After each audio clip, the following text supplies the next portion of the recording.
Дорогие друзья, сейчас мы вам продемонстрируем работу квартирной СМС-сигнализации МТ-9000 на открывание двери. Справа вы видите лежит беспроводной универсальный датчик, на котором написано MasterKit. И чуть сверху от него лежит контакт беспроводной. При открывании двери эти два контакта сближаются и замыкаются.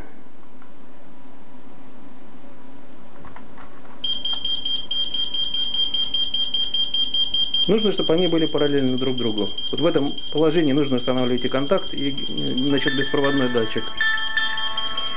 Срабатывает звуковая световая сигнализация базового блока, а на телефон поступает СМС-сообщение.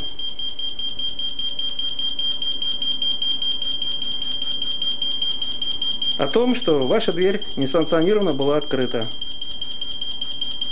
Спасибо за внимание. Всего доброго.